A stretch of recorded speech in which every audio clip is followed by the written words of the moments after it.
that what? Scripture is the breath of God and it is what?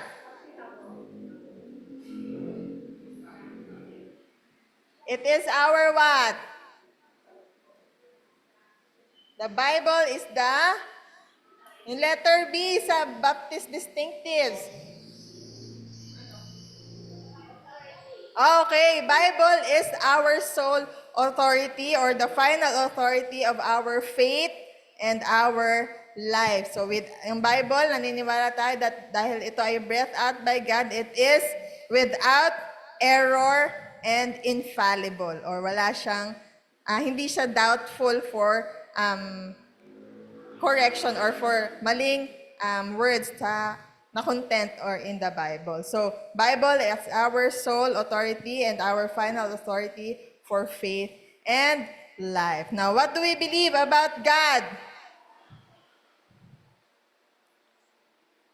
Ano sabi ng Bible? Deuteronomy 6:4.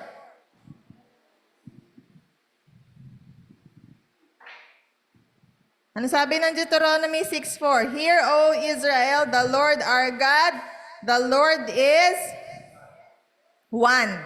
Okay?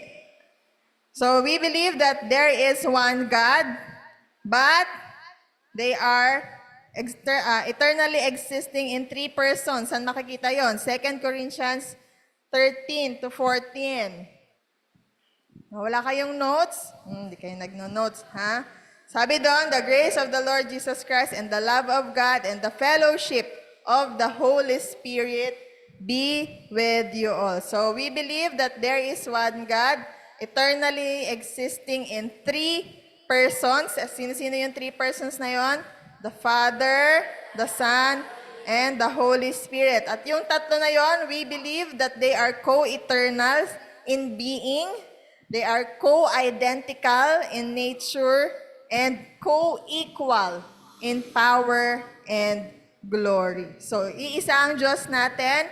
We believe that there is one God eternally existing in three persons, which is the Father, the Son, and the Holy Spirit. So, ano naman pinaniniwalaan natin? Ayan. What do we believe about Christ? Review lang po ito. Ito po yung napag-aralan natin last 2 Sundays ago. Ano pong pinaniniwalaan natin? Sabi sa John 1:1, the beginning was the Word, and the Word was with God. Sino yung Word na tinutukoy doon? Si Jesus Christ. So yung sinasabi doon, in the beginning was the Word, ibig sabihin si Jesus Christ, existing na siya from the beginning. And the Word was with God, and the Word was God. So naniniwala tayo na si Jesus Christ, ano siya? Is God. So, yung in the beginning was the Word, it speaks of His eternality na nagpapatunay na si Jesus Christ ay nag-coexist with God the Father from the eternity past. At pinapatunayan nun yung deity ni Jesus Christ na siya ay God. Okay? But also, we also believe that Jesus Christ is, aside from Him being God, Jesus Christ was also a man. Saan natin makikita yon? John 1:14. So, and the Word, kadugtong to ng John 1:1, and the Word became flesh and dwelt among us. So, dito po, ito pong verse na to, pinapakita sa atin ito, yung incarnation ni Jesus Christ. So, Jesus Christ, yung eternal Son of God, became man. No, yan yung became flesh or nagkatawang tao and dwelt among us, nanahan kasama natin. So, si Jesus Christ, aside from Him being God, He was also a man. Pero nung naging tao si Jesus Christ, hindi siya nag-cease to be a God. Hindi nawala yung pagiging God ni Jesus Christ. So, He was God and He is God and He was man. So we also believe that Jesus Christ,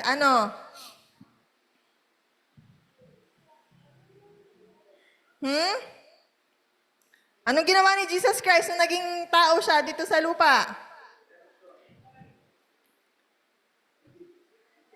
Okay, niredeem tayo ni Jesus Christ sa papaanong paraan? He died on the cross. And through His blood, no, we have redemption. Saan natin makikita yon? Ephesians 1:7. Ano sabi doon? In Him we have redemption through His blood, the forgiveness of our trespasses according to the riches of His grace. And dahil siya ay niredeem niya tayo, ano ngayon ang result nun sa atin? We are what? We are children of God. We are what? Justified na ang ating mga sins. So si Jesus Christ, inaccomplish niya ang ating redemption through His death on the cross bilang substitutionary sacrifice at yung kanyang, ang ating justification ay sinigurado through His resurrection from the dead. So naniniwala tayo si Jesus Christ ay namatay, pinako sa krus, nabuhay, at anong nangyari after niya mabuhay? Umakyat sa langit. No? Si Jesus Christ now is ascended in heaven at exalted at the right hand of God. So doon, anong ginagawa ni Jesus Christ? Hindi natatapos yung ministry ni Jesus Christ sa atin. Okay, He is our intercessor. So, si Jesus Christ, habang nandun siya sa langit, He is interceding for us. At naniniwala tayo na dadating yung araw, anong gagawin ni Jesus Christ? Babalik siya muli. Okay? So, we believe in the sure return of Jesus Christ. So, ito po yung pinaniniwalaan natin about Jesus Christ. No? Para hindi kayo nadadali ng mga wrong teaching. So, si Jesus Christ, He accomplished our redemption through His death on the cross, no, as a representative, vicarious, substitutionary sacrifice, and that our justification is made sure by His literal, physical resurrection from the dead. We also believe that si Jesus Christ nag-ascend sa heaven and is now exalted at the right hand of God, where as our high priest, He fulfills the ministry of representative, intercessor, and advocate. Isipin mo, pinaglalabang ka ni Jesus Christ doon sa langit. No? Anak ko yan. No? Ganun ang pakilala sa iyo ng Panginoon, si Jesus Christ. So, this morning po, we will continue our study about our basic statements of faith. So, ito naman yung ating statement of faith about the Holy Spirit. Okay? So, lahat naniniwala ba kayo na meron kayong Holy Spirit? Amen. Kailan nyo natanggap yan? Okay, when you accepted the Lord Jesus Christ as your Lord and Savior. Anong alam ninyo tungkol sa Holy Spirit? Anong role niya sa buhay natin? Ganyan. What do you know about the Holy Spirit? Okay, the Holy Spirit comforts us. What else? He's our guide. He guides us. What else? No, siya ang nangungusap sa'yo or conviction, nagko-convict sa'yo. Ano pa?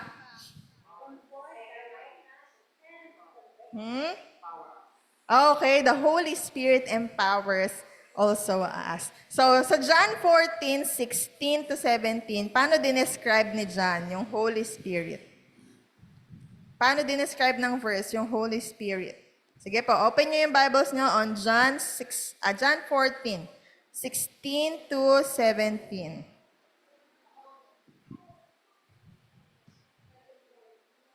Apo, John 14:16 to 17. Paano dinescribe ng Bible yung Holy Spirit?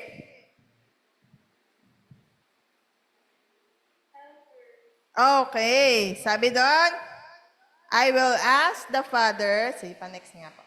Sabi dyan, I will ask the Father, and He will give you another helper to be with you forever, even the Spirit of truth, whom the world cannot receive because it neither sees Him nor knows Him. You know Him, for He dwells with you and will be in you. Sino nagsasalita dyan? Okay, si Jesus Christ. So, dito na po, no, nagbibigay na si Jesus Christ ng mga final sayings niya na after ko ay merong papalit sa akin. May dadating sa inyo, He will give you another helper. No? So, ang tinutukoy niya dito ay yung Holy Spirit. Okay? No? Tinuturo na dito ni Jesus Christ na magkakaroon ng indwelling of the Holy Spirit. So, yung word po na helper dito, it's from the Greek root parakletos. Yan, yung Greek root niya, which can be translated as a comforter or advocate. Kasi nung time na to, na nag-aalala na yung mga disciples, sinasabi ni Jesus na aalis siya. Saan siya pupunta? Paano na kami? Parang gano'n, nag-aalala na yung mga disciples dito. So, kaya sinabi ni Jesus Christ na may dadating sa kanila, which is their helper. So, yung role ng helper dito ay sa legal terms, sa Greek na language, no, in legal terms, no, yung parakletos, ano siya, parang siyang defense attorney. Okay? So, yung concept po ng defense attorney, yun po yung ina-apply na meaning dito sa word na helper. So, after pag-alis ni Jesus Christ, merong dadating sa kanila, natutulong sa kanila. Sabi doon sa verse, He dwells with you and will be in you. Pabalik nga po sa verse. Sabi dyan, no? He dwells with you and will be in you. Asan yung assurance ng kasama nila? Sabi doon, the helper to be with you forever. So, after ni Jesus Christ, no, merong hahalili sa kanya, which is the Holy Spirit. So it refers to the permanent indwelling of the Holy Spirit in the life of the believer. So kailan mangyayari yon? At the moment of your salvation. So at the moment of your salvation, when you accepted Jesus Christ as your Lord and Savior, mag-i-indwell sa inyo ang Holy Spirit. Okay? So, nasa na yung Holy Spirit ngayon? Nasa atin, nasa body natin. Now, what does Paul tell us about our body? 1 Corinthians 6:19.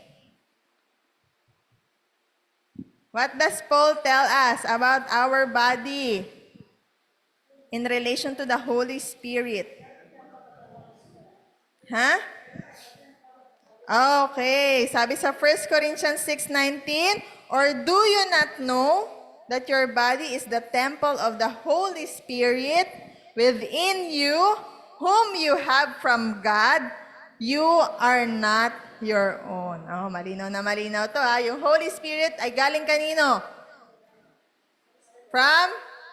You have from God, at you are not your own.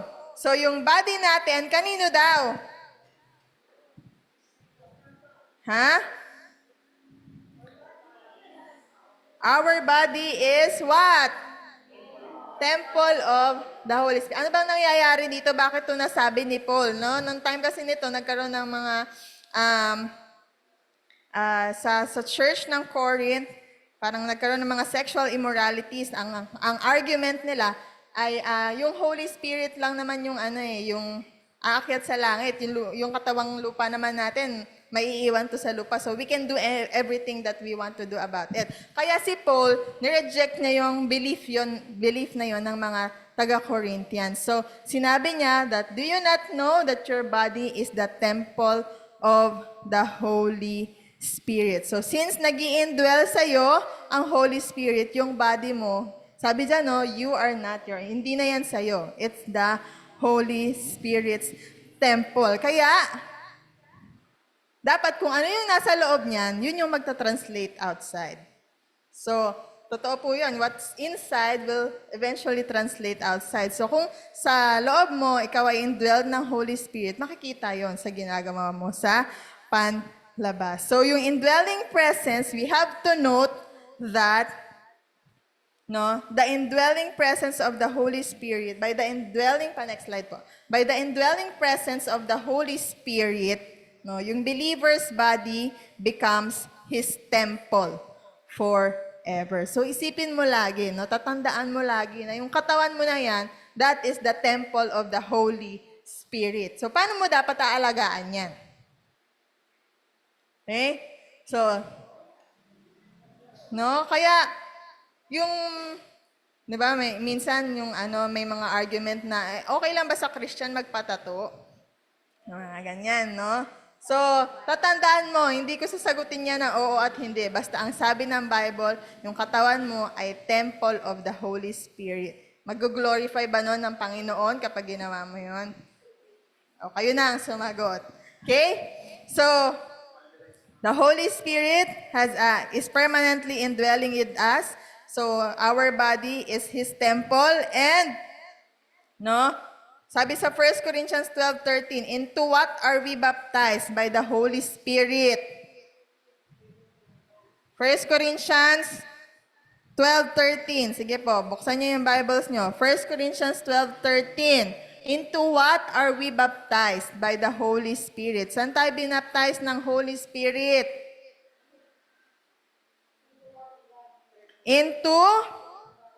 Okay. So, for in one Spirit, we are all baptized into one body, Jews or Greeks, slaves or free, and all were made to drink in one Spirit. So, dito, ibang body na yung tinutukoy. Kung sa 1 Corinthians 6:19, yung body mo, ang tinutukoy. Dito yung body na tinutukoy dito ay ano? Universal Church po. Ito po, ayan. For we are all baptized into one body. So this speaks of the body of Christ. Okay? Kaya sinabi dyan, yung word na body dyan, it refers to the church which is the body of Christ or yung universal church na tinatawag. So yung baptism, meron kasi tayong tinatawag na baptism of the Holy Spirit. Yun yung indwelling sa'yo ng Holy Spirit. So once that the Holy Spirit indwells in you, you become a member of the body of Christ. Okay? So at the moment of salvation, you become a member or you are placed into the body of Christ. So naniniwala tayo. Ano ngayon ang pinaniniwalaan natin about the Holy Spirit? This is what we believe. So yung Holy Spirit, being the third person of the Trinity, although coexisting na siya from eternity past, He took up His abode, in the world in a special sense on the day of the Pentecost, sa Acts 2 po yan makikita, according to the divine promise. So pinramis kasi ng Panginoon, ni Jesus Christ, na meron dadating sa inyo, helper. So kaya doon siya doon niya tinake yung kanyang abode, during the day of the Pentecost and dwells in every believer. So once you are saved, automatically yon, nagkakaroon ng indwelling of the Holy Spirit. And also, may next pa yan. So through the baptism of the Holy Spirit, kailan nga nangyayari yan? It's of course at conversion. All believers are united to Christ in one body, kaya nagiging member ka na ng body of Christ, and that He as the indwelling one, ito yung mga binanggit nyo kanina, He is the source of all power and all acceptable worship and service. Kasi yung Holy Spirit ang magbibigay sa iyo ng power to serve.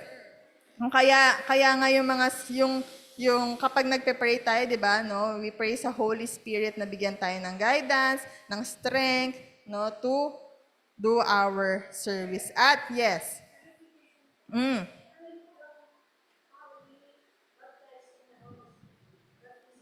Baptism of the Holy Spirit, yun po yung indwelling ng Holy Spirit.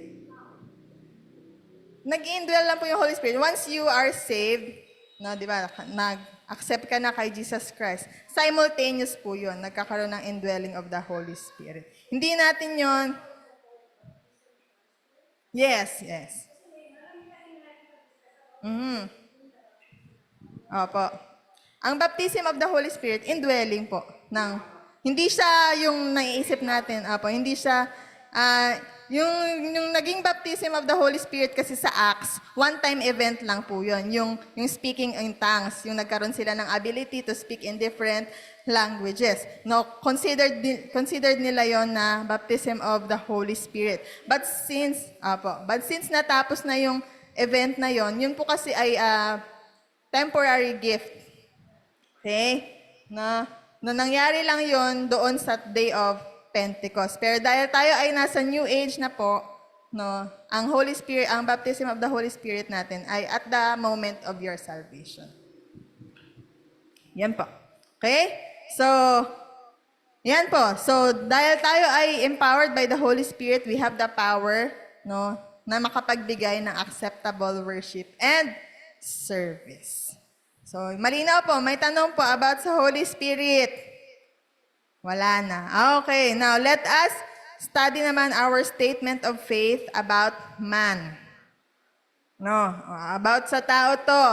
So, according to the Bible, how did man come into existence? Genesis 1:26 to 27. Yung mga nagsa-Sunday school, dapat alam to. Yung mga galing sa Children's Sunday School, ito yung mostly unang lesson eh. Genesis. Paano ginawa ang tao? Anong sabi? Anong nangyari doon sa story ng creation? On the seventh day, sabi ng Panginoon, kumuha siya ng alabok. He formed it into man and breathed into his nostril. So, sabi dun sa Genesis 1:20, baka chismis to. Tingnan natin yung Bible. Genesis 1:26. 27 na to eh. After.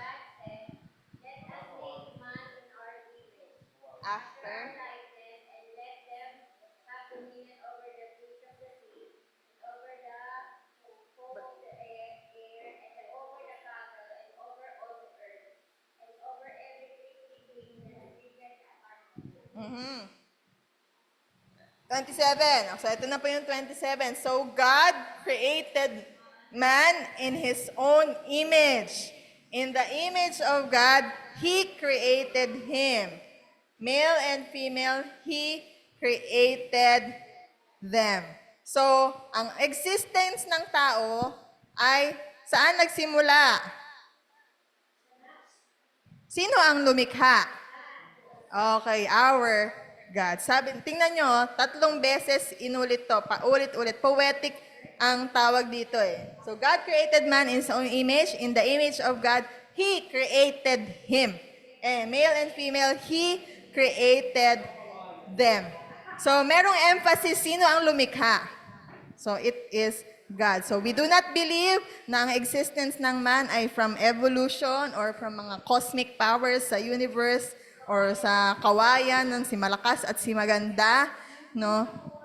We only believe, no, that man's existence was a product of divine creation, not evolution. Sabi dun sa Bible, 2 lang, male and female. Hindi na ako makikipag-argue. Malinaw naman yan sa Bible. Bible na mangusap sa inyo, ha? Okay. So, nilikha ng Panginoon ng tao. Sino ang unang taong nilikha? Si Adam.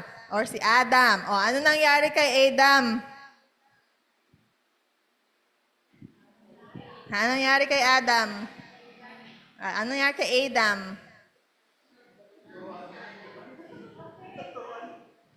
Yan. Yung mga ginagawa nyo, nagtuturoan na. Anong ginawa ni Adam? When Adam was created, Oh, kinreate ni God si Eve. O, after, nag-rule na sila sa Garden of Eden. Anong nangyari sa kanila? Okay, nagkaroon ng disobedience. Anong naging result ng disobedience ni Adam? Ha? Okay, ang result nun ay death. So what happened to the world when Adam fell into sin? O, open nyo yung Bibles nyo, Romans 5:12.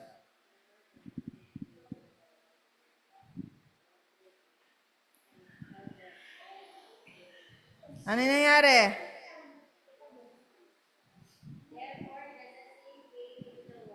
Mhm. So, okay. So ito pag-aralan nating malinaw, ha? So just as sin came into the world through one man. Kailan pumasok yung kasalanan? Nung nagkasala si Adan. Yung man po na tinutukoy dito ay si Adam. And dahil nagkasala si Adam, ano naging result ng sin? Death. No? Kaya nagkaroon ng death. Kasi nung nasa Garden of Eden sila, perfect sila eh. No? So, dahil nagkasala, nagkaroon ng death. And so, ano nangyari? Death spread to all men. Kaya yung punishment ng sin na extend hanggang sa ating generation. At dahil tayo ay makasalanan, no, wala tayong ability to save ourselves. So we believe that man was created in the image and likeness of God, but no, in Adam's sin, no, the race fell at inherit natin yung sinful nature. At dahil tayo ay sinful, nahiwalay tayo sa Panginoon. At kaya tinatawag tayo na totally depraved. No? Kaya, next muna. Ito po yung pinaniniwalaan natin. Man was created in the image and likeness of God, but that in Adam's sin, the race fell, inherited a sinful nature, and became alienated from God, and that man is totally depraved and thus of himself utterly unable to remedy his lost condition. Kaya nagkaroon ng cause, no, for salvation. Kaya si Jesus Christ, no, dumating sa pinanganak ni Mary, nung namatay, pinahirapan, namatay, pinako sa krus, nilibing, nagresurrect. Kaya nagkaroon, or there is a necessity for salvation. So ano naman ang pinaniniwalaan natin about our salvation? So pag-aaralan natin yung 3 things dito. Pinipitik yan eh. Sige pa, next. Ayan, so source of our salvation, means of salvation, and our assurance of salvation. So, ano ba ang source ng ating salvation? No, saan nag-ugat ang ating salvation? So, basahin niyo po, Ephesians 2, verse 4 to 5, and verses 8 to 9. O, memorize niyo yung 8 to 9, yung 4 and 5. Anong sabi doon? Ephesians 2. O, yan na pala.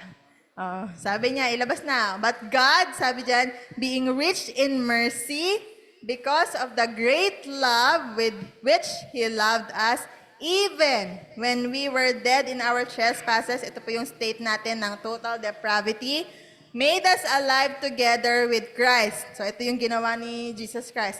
So, ano dyan? Sabi, by grace, you have been saved. Na, ginastify yan ng verses 8 and 9. Sabi ng Ephesians 2, 8 and 9, recite nga natin, for by grace, you have been saved through faith, and this is not your own. It is the gift of God, not a result of works, so that or lest anyone should boast. So, dito po sa verses na to, na makikita natin na ang only source of our salvation is God's rich mercy and God's great love towards man. So isipin nyo, gano'ng kalaki yung pagmamahal sa atin ng Panginoon. No, na nung unang state ng tao, perfect na siya, pero dahil nag-disobey siya, no, nagkaroon ng kasalanan. Pero ang Panginoon pa rin, no, dahil sobrang pagmamahal niya sa sanlibutan, sa sangkatauhan, no, nagbigay siya ng grace. No? At pag sinabi natin grace, ano ibig sabihin ng grace? Okay, it is an unmerited favor from God. Hindi mo hinihingi, pero binibigay sa'yo. Okay? So, ayan, yan na to. So, what is the source of man's salvation? It's only God's rich mercy and great love. So, it is God's grace or a gift. O, ganun yung grace ng Panginoon na kahit hindi mo hingiin, no, ibibigay yun sa iyo na Panginoon. So, we have to note na merong dalawang bagay tayong makikita dyan. So, positively, the only source of salvation is the grace of God. So, negatively, a sinner cannot be saved by his own ways and own works. So, paano masisave? Ano yung means of salvation? Dahil tapos na tayo sa source of salvation, ano naman yung means of salvation? Paano? How can a sinner be saved? Madami kayong memory verses dyan. How can a sinner be saved? Yung tinuro sa inyo nung doctrine class, yung Roman Road, paano, saan part doon, yung how can a sinner be saved? Saan natin makikita yun sa Bible? Tama po yun. Saan po sa Bible? John 3:16. Romans, ano yun? Romans 6:23. Romans 10:9. If you confess with your mouth and believe in your heart that God raised... tingnan, buksan natin yung Bible. John 1:12 muna. Sabi sa John, Mama, memorize mo to eh. John 1:12. To them gave He power to become children of God. Ano sabi dun sa verse? Sige, John 1:12. But to all who did receive Him, who believed in His name. No? He gave the right to become children of God. Ang sino man daw ang manampalataya ay binibigyan ng Panginoon ng karapatan to become children of God. So this is a spiritual privilege, no? Na once you believe, no, naging anak ka ng Panginoon. Ano pang sabi? Acts 4:12. Dikon, recite.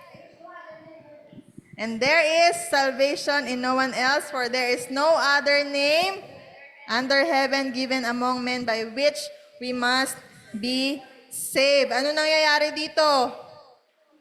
Si Peter kasi dito ay tinutuloy siya kasi nagpagaling siya ng lame. Tapos sabi niya, in the name of Jesus, rise up and walk. So, kaya yung doon po nanggaling yan, yung ano po yung name na tinutukoy dito, it's the name of Jesus Christ. So, saan daw makukuha ang salvation? Walang iba kundi sa name of Jesus Christ lang. Acts 16:31. And they said, and you will be saved, you and your... mali ako ng type. You and your household. So, ano naman nangyayari doon? So, nasa kulungan si Paul and Silas. No? Tapos, ano nangyayari? Nagkaroon ng earthquake. So, nasira yung mga gates. Tapos, yung jailor, natakot siya. Dapat sasaksakin niya yung sarili niya. So, sabi nila Paul, wag kang, nandito kami. Tapos after nung event na yun, nagtanong yung jailor na, how can I be saved? So, ito yung sagot ni Paul. Ay, hindi yan. Sabi ni Paul doon, believe in the Lord Jesus and you will be saved. Malinaw na malinaw po. You have to believe. So, Romans 10:9. Because if you, with your mouth, that Jesus is Lord, and believe in your heart that God raised him from the dead, you will be saved. Okay? So, ano yung paulit-ulit na word dyan? How can a sinner be saved? You have to believe. Okay? So, to believe in Christ, ayan, we have to note that to believe in Christ is an exercise of a person's intellect, emotion, and will. So yung belief mo dapat kay Jesus Christ ay hindi lang nasa bibig lang, hindi lang nasa isip mo lang, but your entirety as a person, dapat you believe that Jesus Christ is Lord and Savior. So it means trusting Jesus as Savior and Lord by the entire person. Sa lahat ng aspeto ng buhay mo, you believe that Jesus Christ is your Lord and Savior. That's how a sinner can be saved. At paano naman natin nasisigurado ang ating assurance, ang ating salvation? How can we be assured of our salvation? John 3:16.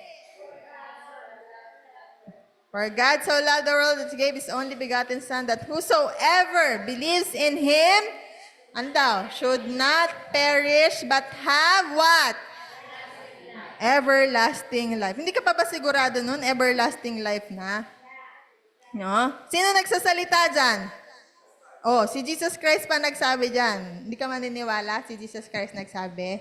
Ano pa? Meron pa sinabi si Jesus Christ. John 10:28. Ang sabi doon? No one? No one will snatch them out of my hand. Tapos, dinagdagan niya pa yan para ma-sure, kasi baka nagdududa pa kayo. My Father who has given them to me is greater than all, and no one is able to snatch them out of the Father's hands. So, this is a promise directly nanggaling sa bibig ni Jesus Christ. Kung sa promise nga ng mga naunang mga presidente, naniwala ka sa promise ni Jesus Christ, ayaw mo maniwala. Niwala ka nga sa ex mo eh. Diba? So, this is kasi ito po ay promise na nagmula kay Jesus Christ. So, when Jesus Christ na nag-promise nito, it is sure na gagawin niya to. Okay, yes, that's correct. He's a God that never lies. So, kapag sinabi niya yun, He mean it. Okay? So, Hebrews 7:25. Ang sabi doon, Hebrews 7:20, ito na pala. Consequently, is able to save to the uttermost those who draw near to God through Him, since He always lives to make intercession for them. So sabi niya doon, He's able to save to the uttermost. So ano ngayon ang pinaniniwalaan natin about our salvation? Okay? So naniniwala tayo that salvation is, this is what we believe. We believe that salvation is a gift. Made available sa pamamagitan ng grace of God, totally apart from meritorious works on the part of sinful men. Wala kang kinalaman doon. It is the grace of God alone and must be personally appropriated by faith in Jesus Christ alone. So at dahil tayo ay saved, it is the privilege of believers to rejoice in the assurance as taught by God's word. So, salvation natin is by grace, through faith, not by your works. It's the gift of God. Malinaw po ang Ephesians 2:8 and 9 dyan. So, those are our basic statements of faith. So, kapag po merong mga nagtuturo sa inyo, i-review nyo po ito. No, ito po ay basic lang, but basics are important. No? You have to go back to your basics para malaman mo kung tama ba o mali na ba yung tinuturo sa iyo. So, dito po nagtatapos ang ating lesson on our lessons on church membership. At dito na din po natatapos ang aking era ng pagtuturo. No, abangan natin kung sino ang susunod nating mga Sunday School teachers. May question po kayo? Clarification? Nandiyan po si Deacon. Handang-handa po yan lagi sumagot. Wala na po. May question ba tayo sa mga nasa online? Wala po. Kung wala po, tanong. Acts 2 what po?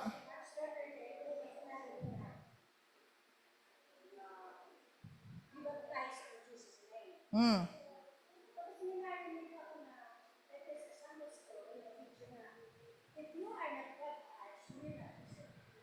Kapag po, hindi ka maliligtas. Pero ano po sabi ng Bible?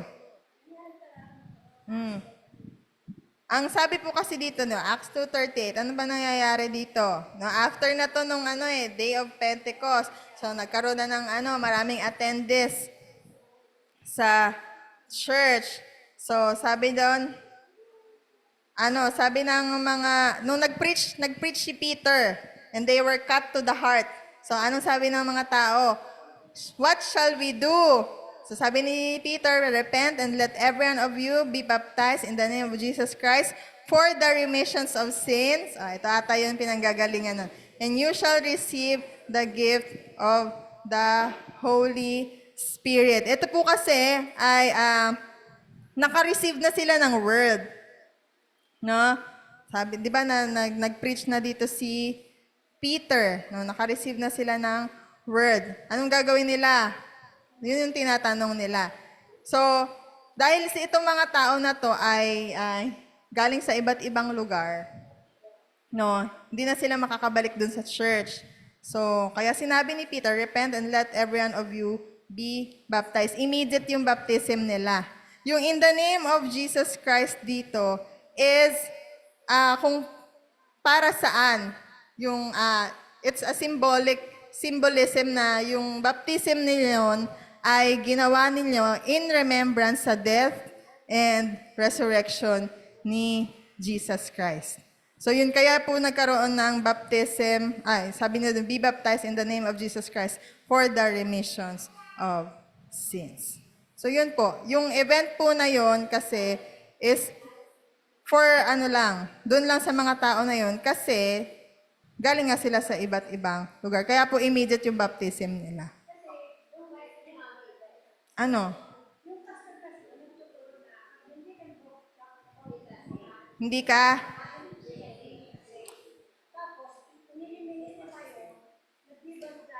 Acts. Hindi ka?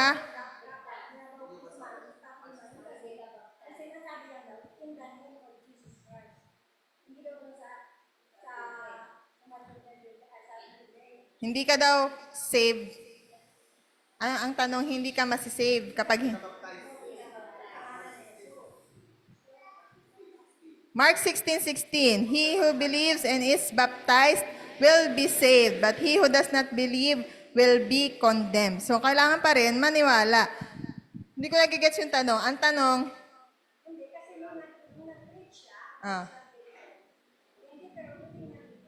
kapag hindi ka baptized.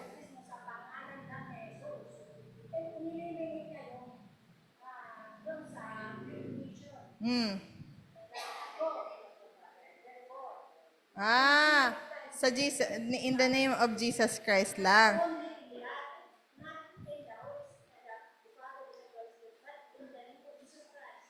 Yun lang, in the name of Jesus Christ alone. So,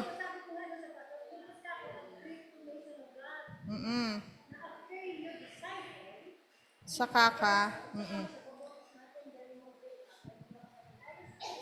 Sa tayo po kasi ay nasa new church na or new age church na, kaya yung process natin ng salvation ay yung process natin ng membership pala ay sharing ng God's word, salvation muna bago baptism. So sa kanila baliktad, hindi daw mababaptize hindi masasave hanggat hindi baptize sa pangalan ni Jesus. Ha? Oh, parang magiging works na 'yon kasi mawawala na yung idea ng i-invalidate yung idea ng grace ng Panginoon kasi may ginawa ka. So, tatandaan natin yung salvation natin is by grace through faith na binigay ng Panginoon sa atin. At ang only means of salvation, ito paulit-ulit po na nabasa na natin sa Bible. Paulit-ulit na binanggit. It is who believe. No? Whoever believes in Him shall be saved. So kung true sa heart ng tao na yon that he accepted the Lord Jesus Christ as his personal Lord and Savior, he is saved. So regardless kung baptized siya or hindi. Ang baptism, requirement niya ang salvation. Hindi ka pwedeng i-baptize hanggat hindi ka saved.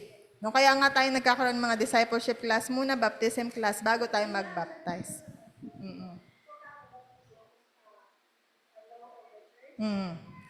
Ano siya? Napag-aralan natin yun dito sa lesson eh. Yan, ordinance of the church. Opo. So,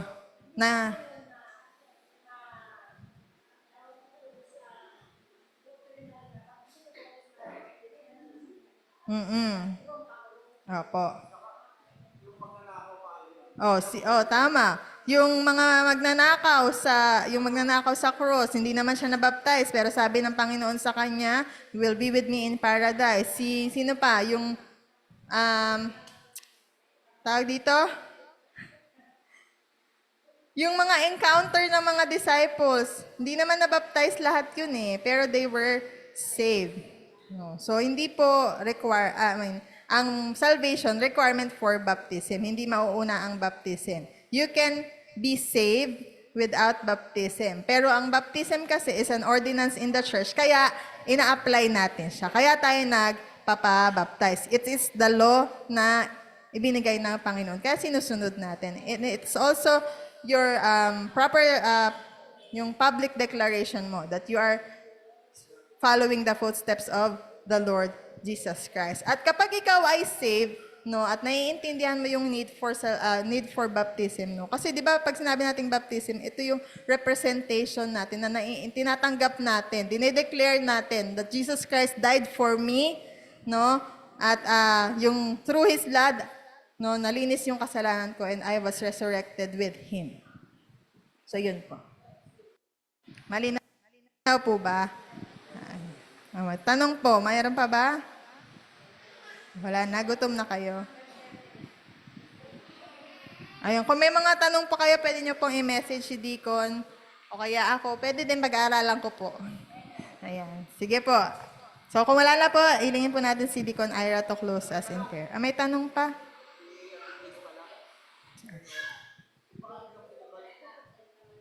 Ano sabi? Teacher, may I ask po, if you doubt in salvation, does it mean that you are not saved? No, yung doubting kasi is not a spirit from the Lord. It's a spirit na, ayan, tiglays may mga nagre-react dito. It's a spirit of unbelief. So hindi, although it's a good, parang ano yan, it's, anong tawag dito?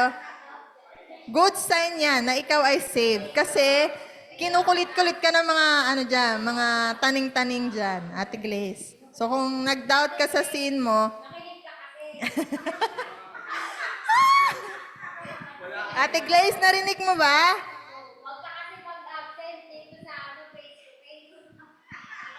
Ayan, Ate Glaze, no, parang, in some parts of your Christian life, No, may encounter mo talaga yan na magda-doubt ka sa salvation mo. Lalo na kapag parang nasa stage ka ng backsliding phase mo. Tsaka pag dumadaan ka sa trials, no?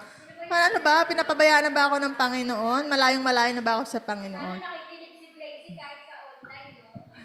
But it's not a spirit from the Lord. So, tatandaan mo na yung doubt na yan, hindi yan spirit na nanggagaling sa Panginoon. Yan ay pinaglalaroan. Pinaglalaroan ka lang ni Taning. Kasi nasa online ka daw, dapat kasi nandito ka.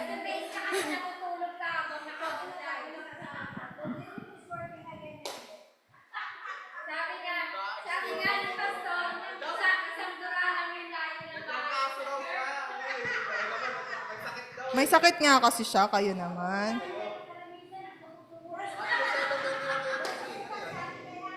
Ano sabi niya? Matthew, what?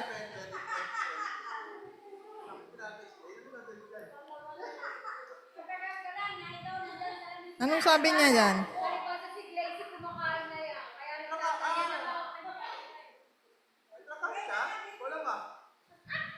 May tanong pa siya. Sinabi ko na kay Deacon nung prayer meeting. May trangkas. Matthew 7:21 to 23. Ano ba sabi dun?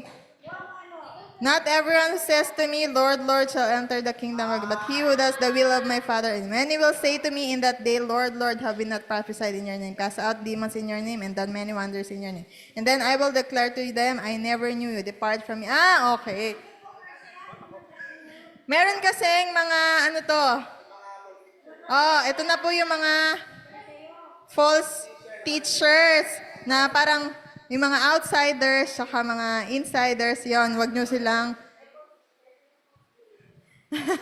may false. Mamaya na yon. So, ang pinapoint dito kasi, no, marami kasing nagpo-profess, kagaya niyan, mga Pharisees, no, di ba?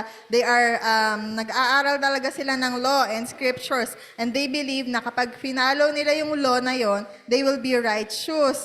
No, but, dito sinasabi ni Jesus Christ na hindi lahat ng tumatawag sa kanyang Panginoon, Panginoon, ay makakapasok sa kaharian ng Panginoon. Kasi kahit maraming mga professing Christians, yun nga yung sinatanong ni Ate Timean, kung may false teachers, may mga false believers ba? Meron. No? Kahit Baptist, no, hindi naman true sa heart mo na ikaw ay ina-accept.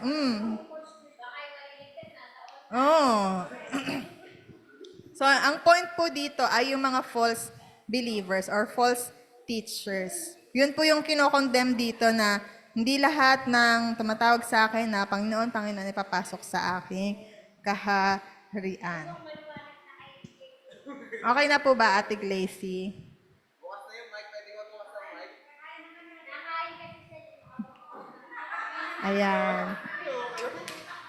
Ayan. Thank you po. Kung may mga tanong po